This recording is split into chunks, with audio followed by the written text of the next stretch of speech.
ପ୍ରୟାଗରାଜରେ ମହାକୁମ୍ଭ କେଉଁ ରାଜା ଆୟୋଜନ କରୁଥିଲେ? ବନ୍ଧୁଗଣ, ପ୍ରୟାଗରାଜରେ ବିଶ୍ୱ ପ୍ରସିଦ୍ଧ ମହାକୁମ୍ଭ ମେଳା ଅନୁଷ୍ଠିତ ହେଉଛି। ଦେଶ ବିଦେଶରୁ ଅନେକ ସାଧୁ, ସନ୍ଥ ଏବଂ ଭକ୍ତମାନେ ଆସି ପବିତ୍ର ତ୍ରିବେଣୀ ସଙ୍ଗମରେ ବୁଡ଼ ପକାଉଛନ୍ତି। ଅନ୍ୟ କିଛି ସାଧୁ ଓ ସାଧାରଣ ଲୋକମାନେ କଳ୍ପବାସ କରୁଛନ୍ତି। ଦାନ, ପରିତ୍ରାଣ ଏବଂ ପାପରୁ ମୁକ୍ତି ପାଇବା ପାଇଁ କୁମ୍ଭମେଳା ହେଉଛି ସର୍ବୋତ୍ତମ ସମୟ।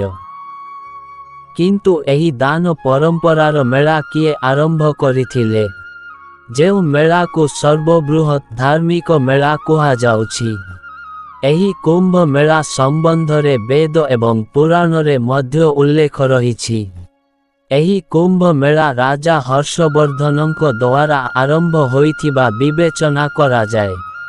ଐତିହାସିକଙ୍କ ଅନୁସାରେ 16 ବର୍ଷ ବୟସରେ ରାଜା ହୋଇଥିବା ବେଳେ ହର୍ଷବର୍ଦ୍ଧନ କୁମ୍ଭମେଳା ଆରମ୍ଭ କରିଥିଲେ।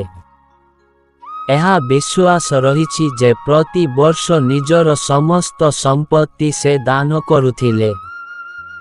ଯେପର୍ଯ୍ୟନ୍ତ ତାଙ୍କର ସମସ୍ତ ସମ୍ପତ୍ତି ଶେଷ ହୋଇନଥାଏ ସେ ଦାନ ଜାରି ରଖିଥାନ୍ତି। ଐତିହାସିକ କେ.ସି.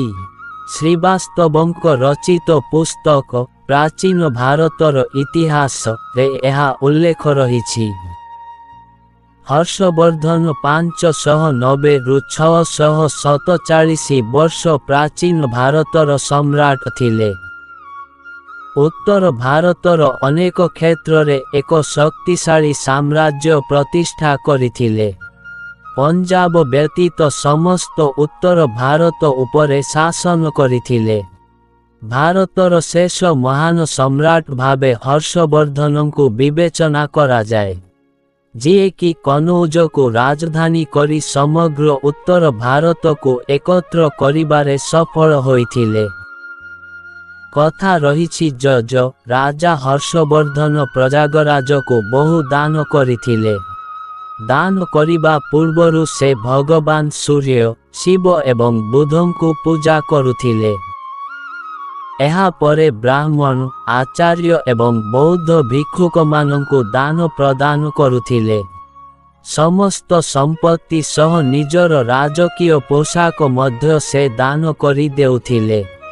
ସେ କାଳରେ ତାଙ୍କ ସମ୍ପତ୍ତିକୁ 4 ଭାଗରେ ବିଭକ୍ତ କରୁଥିଲେ, ଯାହା ରାଜପରିବାର, ସେନା, ପ୍ରଶାସନ, ଗରିବ ଓ ଧାର୍ମିକ ଅନୁଦାନ ପାଇଁ ଥିଲା। ତେବେ ବେଦ ପୁରାଣରେ ମଧ୍ୟ କୁମ୍ଭ ମେଳାର ବର୍ଣ୍ଣନା ଦେଖିବାକୁ ମିଳିଥାଏ।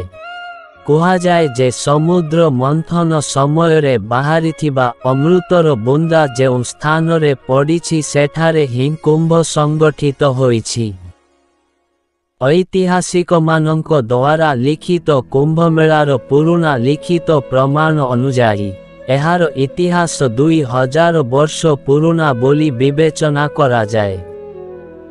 ଷଷ୍ଠ ଶତାବ୍ଦୀରେ ରାଜା ହର୍ଷବର୍ଦ୍ଧନଙ୍କ ସମୟରେ ଚାଇନାର ଭ୍ରମଣକାରୀ ହୁଏନ୍ସାଙ୍କ ଦ୍ୱାରା ଉଲ୍ଲେଖ କରାଯାଇଛି।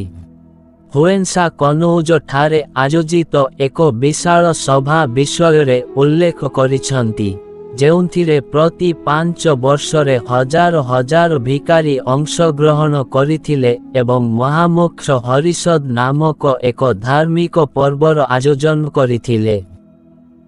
ବନ୍ଧୁଗଣ, ଭିଡିଓଟି ଭଲ ଲାଗିଲେ ଭିଡିଓକୁ ଗୋଟିଏ ଲାଇକ୍ ଏବଂ ଆମର ସତ୍ୟ ଗାଇଡର ୟୁଟ୍ୟୁବ୍ ଚ୍ୟାନେଲକୁ ସବସ୍କ୍ରାଇବ୍ କରିବାକୁ ଭୁଲିବେନି। ଧନ୍ୟବାଦ। ଜୟ ଶ୍ରୀକୃଷ୍ଣ।